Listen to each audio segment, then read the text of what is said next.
दोस्तों, थंबनेल से आपको अंदाज़ा हो गया होगा कि आज की ये वीडियो जिन्नात के बारे में होने वाली है। जिन्नात के वजूद के बारे में साइंस नहीं मानता, यहाँ तक कि कुछ इंसान भी नहीं मानते, लेकिन कुरान मजीद में इसके वजूद का साफ साफ जिक्र मिलता है कि जिन्नात होते हैं। इसलिए दोस्तों, जिन्नात के बारे में हम आज एक ऐसा ही दिलचस्प वाक़या आपको सुनाएंगे कि जिसके बारे में सुनकर आप भी हैरान हो जाएंगे। दोस्तों, एक बार एक मौलाना साहब नीम के पेड़ के नीचे बैठे हुए बच्चों को पढ़ा रहे थे और बच्चे ऊंची आवाज में अपना सबक दोहरा रहे थे। जैसे ही कोई बच्चा थोड़ी सी भी गलती करता तो मौलाना साहब उसे फौरन ठीक करवा देते। बच्चे अपनी अलग अलग आवाज में सबक पढ़ रहे थे। इतने में अचानक मौलाना साहब को एक भारी सी आवाज आई। आवाज सुनकर मौलाना साहब घबरा गए। कहने वाला कह रहा था, मियाँ जी अस्सलाम वालेकुम। मौलाना साहब जिन बच्चों को पढ़ा रहे थे उन सब की आवाज़ को वो बखूबी पहचानते थे, लेकिन ये आवाज़ बिल्कुल अलग थी। मौलाना साहब हड़बड़ाते हुए कहने लगे, वालेकुम अस्सलाम, कौन हो? उनके सामने तकरीबन 7 या 8 साल का एक लड़का अपना सर झुकाए खड़ा था और अंदर आने की इजाज़त मांग रहा था। मौलाना साहब ने कहा, आ जाओ मियाँ, अंदर आ जाओ। अकेले आए हो या तुम्हारे साथ तुम्हारे घर वाले भी हैं, यानी तुम्हारे अब्बू अम्मी भी हैं? ये सुनते ही लड़का सब बच्चों को फलांगता हुआ मौलाना साहब के पास आ गया और हाथ बांधकर खड़ा हो गया। उसकी नज़रें झुकी हुई थी। उसने मौलवी साहब के सवालों का जवाब नहीं दिया। शायद वो मौलवी साहब के अगले सवालों का इंतज़ार कर रहा था। मौलाना साहब को खुद ही पूछना पड़ा कि क्यों भाई, कौन हो तुम और कहाँ से आए हो? क्या कुछ पढ़ना चाहते हो? बच्चे ने जवाब दिया, जी हाँ मौलवी साहब, आप मुझे अपनी शागिर्दी में ले लीजिए। मौलाना साहब उसके मासूम सरापे में खो गए, लेकिन उस बच्चे की आवाज़ थोड़ी अलग थी। वो उसे घूरते हुए बोले, क्या तुम इसी गांव के रहने वाले हो? यहाँ तो लोग पंजाबी भी ठीक से नहीं बोल पाते और तुम बिल्कुल सटीक उर्दू बोल रहे हो। लड़का ज़रा सा भी नहीं घबराया और बोला, दरअसल बात कुछ ऐसी है मौलाना साहब, मैं इस सामने वाले जंगल के पीछे जो गाँव है वहाँ से आया हूँ, जहाँ नदी बहती है। आप तो जानते ही हैं, पिछले महीने मूसलाधार बारिश की वजह से वहाँ सैलाब आ गया था और इससे बहुत सारे दरख्त भी उखड़ गए थे। लोगों के घर भी बह गए थे। हमारा घर भी इसी में डूब गया और मैं अपने माँ बाप से बिछड़ गया। और अब मैं चाहता हूँ कि मैं आपके पास रहूँ, क्योंकि इस गांव के सारे बच्चे आपके पास पढ़ते हैं। मैं आपके साथ रहना चाहता हूँ। मौलवी साहब ने जब उसकी ये बात सुनी तो हैरान होकर बोले, लड़के तुम्हारी उम्र क्या है? कद काट से तो तुम 7 या 8 साल के लगते हो, मगर बातचीत तो बड़ों जैसी करते हो। बच्चे ने कहा, मैं 13 साल का हूँ। बीमारी की वजह से मेरा कद छोटा रह गया। उसकी ये बात सुनकर सारे बच्चे खिलखिलाकर हंसने लगे। मौलवी साहब ने वहीं बैठे बैठे 1-2 बच्चों को छड़ी टिका दी और लड़के से कहने लगे, अच्छा बेटा, तुम आज से खुद को हमारी शागिर्दी में समझो। और हाँ, तुम्हारा नाम क्या है? बच्चे ने कहा, जी मेरा नाम मिराजुद्दीन वल्द सिराजुद्दीन है। उसकी उर्दू पर देहाती बच्चे फिर से हंसने लगे और अब तो मौलवी साहब भी हंस पड़े। उन्होंने बच्चों को छुट्टी दे दी और कहा कि अगर कहीं कोई अच्छा सा सालन मिल जाए तो मेरे लिए उसे अलग से कटोरी में ज़रूर लाना। दाल साग तो हमें हजम नहीं होता। नया लड़का ये बात सुन रहा था। वो जल्दी से बोला, मौलवी साहब, आज मैं आपके लिए खाना लाऊं? मेरी बहन इसके अगले वाले गांव में रहती है और बड़ा अच्छा खाना बनाती है। मौलवी साहब के मुंह में पानी आ गया, मगर फिर भी दिखावा करते हुए मौलवी साहब बोले, तुम कहाँ इतनी रात को अगले गांव में जाओगे? आज वैसे भी चौधरी साहब के घर से अच्छा खाना आने वाला है, जुमेरात है ना, इसलिए। इसके बाद उस नए लड़के को एक बड़े से हुजरे में जहाँ बाकी सारे बच्चे रहते थे वहाँ पहुँचा दिया गया और वो बच्चा भी उनके साथ खजूर की चटाई पर सो गया।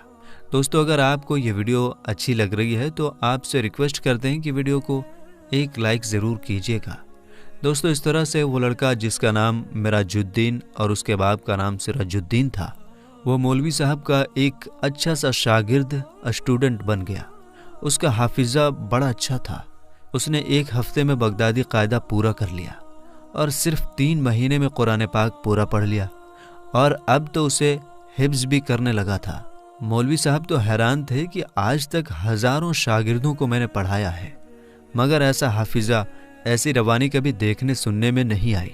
जब भी उसका सबक सुनते तो गड़बड़ा जाते कि ये लड़का इंसान भी है या कोई और मखलूक है। मौलवी साहब ऐसा सोचते ज़रूर थे, मगर अपना ये ख्याल कभी जाहिर होने ना दिया। वो सोचते थे कि इतना अच्छा बच्चा है, कहीं बददिल होकर भाग ना जाए। वो बच्चा तो हाफिज़ कुरान भी बन चुका था, मगर मौलवी साहब को अब उससे प्यार सा हो गया था, इसलिए उसे अपना बेटा बना लिया। मौलवी साहब ने उम्र भर शादी ना की थी।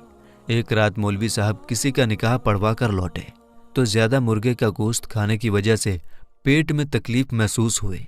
मौलवी साहब को जब भी बदहजमी होती तो वो हींग का इस्तेमाल करते और ठीक हो जाते, लेकिन वो हींग भी ख़त्म हो चुकी थी और दोबारा मंगवाने का मौका भी नहीं मिला। सारे लड़के सो चुके थे, मगर मेराजुद्दीन जाग रहा था और इबादत इलाही में मशगूल था। मौलवी साहब दर्द से कराहते हुए बोल रहे थे, अरे भाई, कोई है जो मुझे कहीं से ज़रा सी हींग ला दे। मेराजुद्दीन ने सोचा उस्ताद साहब तो बड़े तकलीफ़ में हैं और अगर इस वक्त उनकी मदद ना की तो शायद अल्लाह पाक मेरी इबादत भी कबूल ना करे। सारे शागिर्द सो रहे थे, इतनी रात में कौन अपनी नींद ख़राब करे, मगर मेराजुद्दीन हमेशा की तरह खिदमत के लिए तैयार था। जानमाज लपेट कर ताक में रखी और मौलवी साहब के पास आकर खड़ा हो गया। मौलवी साहब, मैं ला दूंगा आपको हींग, मुझे पता है हींग कहाँ मिलती है। मौलाना साहब ने कहा, तुम कैसे लाओगे? इतने छोटे से तो हो, क्या तुम्हें अंधेरे से डर नहीं लगता? रात इतनी है, सर्दी भी हो रही है।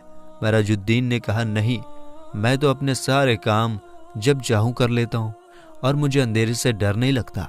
मौलवी साहब ने हैरान होकर सर पकड़ लिया और सोचने लगे कि रात का दूसरा पहर है और ये नन्हा सा लड़का बाहर जाने को तैयार है। मौलवी साहब ने कहा, अच्छा, अगर तुम जिद कर ही रहे हो तो फिर दूर ना जाना, ये नुक्कड़ वाले बनिए से ज़रा सी हींग मांग लेना, कह देना कि मौलाना साहब ने मंगवाया है। लड़का तो जैसे इजाज़त मिलने का इंतज़ार कर रहा था, वो तेज़ी से बाहर गया। उसके बाहर निकलते ही ऐसा लगने लगा जैसे अचानक तेज़ हवाएं चलना शुरू हो गईं और बारिश हो रही हो। मौलवी साहब का तो दिल दहल गया, क्योंकि कमरे में रोशन मिट्टी का दिया भी हवा के झोंके से टिमटिमा कर बुझ गया था। मौलवी साहब दिल ही दिल में परेशान हुए कि बिना माँ बाप के बच्चे को रात के वक्त बाहर क्यों भेज दिया। अगर उसे कुछ हो गया तो? मौलाना साहब इसके आगे और कुछ सोचते कि इतने में अचानक से दरवाज़ा खुला और मेराजुद्दीन वापस आ गया। और हैरत की बात यह थी कि बाहर कोई तेज़ हवा का नामो निशान तक ना रहा था, हर चीज़ अपनी जगह पर थी। मौलवी साहब का तो दर्द उसी वक्त ख़त्म हो गया जब उन्होंने देखा कि मेराजुद्दीन के कपड़े तो बिल्कुल सूखे हुए हैं, हालांकि वो कुछ छाता या बरसाती भी ओढ़ कर नहीं गया था और वापस भी बस कुछ ही मिनटों में आ गया। और सबसे बड़ी हैरानी की बात यह थी कि उसके हाथ में हींग तक नहीं था। मौलवी साहब ने अपनी हैरत छुपाते हुए कहा, क्यों बेटा, ले आए हींग? उसने कहा, जी हजरत, ले आया। मौलवी साहब ने कहा, कहाँ है? तो फिर मुझे दे दो, लाओ मुझे दो। मेराजुद्दीन ने कहा, वो मैंने बाहर सहन में लाकर रख दिया है, आप मेरे साथ चलकर देख लें और जितनी चाहिए ले लें। मौलवी साहब को तो गुस्सा आ गया कि अब मैं बाहर जाकर सहन से खुद ही हींग उठा कर लाऊं। जब उस दुकानदार से ले आए हो तो मेरे हाथ में पकड़ाने में तुम्हें क्या परेशानी है? बच्चे ने कहा, अरे आप आइए तो सही मौलवी साहब। वो उन्हें बाजुओं से पकड़कर सहन में ले गया। मौलाना साहब की तो आंखें फटी की फटी रह गईं। सहन हींग की बोरियों से भरा हुआ था, यानी सहन में हींग की बोरियां ही बोरियां थी। शायद मनों के हिसाब से हींग लाकर उस्ताद की खिदमत में हाजिर कर दी थी। उन्होंने एक नज़र हींग के अंबार को देखा और फिर मेराजुद्दीन के चेहरे की तरफ देखा। उसका सर हमेशा की तरह उस्ताद के सामने झुका हुआ था। मौलवी साहब ने कहा, इधर आओ, ज़रा मेरी तरफ आंख उठाकर देखो। उन्हें पहली बार उस पर गुस्सा आ रहा था। उनके पेट का दर्द तो रफू चक्कर हो गया था। उन्होंने उसे कंधे से पकड़कर झिंझोड़ डाला और उसकी आंखों में आंखें डालते हुए बोले, सच सच बता दो, तुम कौन हो? क्या तुम्हारा ताल्लुक जिन्नात से है? बच्चे ने कहा, जी हजरत, आपका ख्याल दुरुस्त है, मैं वाकई एक जिन का बच्चा हूँ। उसका सर उस्ताद के कदमों पर था और वो ज़ारो कतार रो रहा था और लगातार माफ़ी मांग रहा था। मौलवी साहब ने प्यार से उसका सर अपने कदमों से हटाया और उसे गले से लगा लिया। उसने बताया कि इसी नीम के पेड़ पर, जिसके नीचे सारे बच्चे बैठकर कुरान पाक पढ़ते हैं, यहाँ पर मेरा बसेरा है। मैं रोज़ाना कुरान पाक की तिलावत सुना करता था। तब मेरा भी दिल चाहा कि आपकी शागिर्दी में आऊं। मौलवी साहब जो गौर से उसकी बात सुन रहे थे अचानक जैसे होश में आ गए और कहा, अच्छा तो अब तो तुम्हारा मकसद पूरा हो चुका है। तुम कुरान पाक के हाफिज भी बन चुके हो।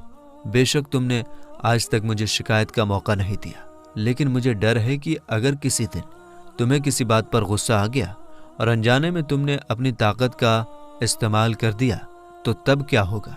बेहतर है कि अब तुम छुट्टी करो और अपनी दुनिया में लौट जाओ, और अगर तुमने मेरी बात ना मानी तो मैं तुम्हें बोतल में बंद करके ज़मीन में दबा दूंगा। मौलवी साहब की डांट सुनकर वो बाकायदा हिचकियां लेकर रोने लगा और बोला, जिस उस्ताद साहब ने उसे इल्म सिखाया उनकी जी भर कर खिदमत नहीं कर सकेगा। इस बात के लिए वो जिंदगी भर शर्मसार रहेगा। मौलवी साहब ने उसे तसल्ली दी और कहा कि उन्होंने अपना हक उस पर माफ़ किया, इसलिए अब वो सीधा अपनी दुनिया में लौट जाए, यानी जिन्नातों के पास लौट जाए। मेराजुद्दीन मौलवी साहब को अल्लाह हाफिज कहकर किसी नन्हे से बच्चे की तरह दरवाज़ा खोलकर कोठरी से बाहर चला गया। मौलवी साहब को उसके आंसू भरी आंखें रात भर रुलाती रहीं। मौलवी साहब की हिदायत पर हमेशा के लिए लौट जाने से पहले उसने हींग भी वापस गोदाम में पहुंचा दी थी। इस बात को काफ़ी साल बीत गए और मौलवी साहब के साथ साथ सारे लोग उसे भूल गए, क्योंकि वो जिन्नात का बच्चा दोबारा कभी लौट कर नहीं आया। खैर, मौलवी साहब तावीज़ वगैरह के भी माहिर थे। अक्सर गांव की नौजवान लड़कियों पर जब कभी हिस्टीरिया का दौरा वगैरह पड़ता और माँ बाप से जिन भूत वगैरह की कास्थानी समझते तो वो मौलाना साहिब के पास आते और वो लड़की फिर से ठीक हो जाया करती थी। एक बार एक लड़की को मौलाना साहब के पास लाया गया। वो लड़की बिना पानी के मछली की तरह तड़प रही थी और बार बार सर पटक रही थी। उसकी आंखें चिंगारी की तरह लाल हो रही थी, बाल बिखर गए थे। मौलवी साहब को वो लड़की बाकी लड़कियों से अलग नजर आई। उन्होंने उस पर कुछ पढ़ा और फूंका और अपना अमल करते रहे। मौलवी साहब कुछ देर पढ़ते रहे और फिर वो अचानक से चीख पड़े कि मेराजुद्दीन, तुम तो अपनी दुनिया में वापस नहीं गए। क्या तुमने अपने वादे को भुला दिया और ये भूल गए कि उस्ताद की नाफरमानी कितना बड़ा गुनाह है? तुम मुसलमान जिन हो, इबादत गुजार हो, फिर तुम इस लड़की को क्यों परेशान कर रहे हो? अब तो मैं यकीनन तुम्हें सख्त सजा दूंगा। तुम इस लड़की को फौरन छोड़ दो और अभी मैं तुम्हारा इलाज करता हूँ। मेरा ख्याल है कि मुझे तुम्हें बोतल में बंद करना ही पड़ेगा। मेराजुद्दीन, जो कि एक जिन था, उसने कहा कि नहीं उस्ताद, ऐसा ना करें, आपको अल्लाह का वास्ता।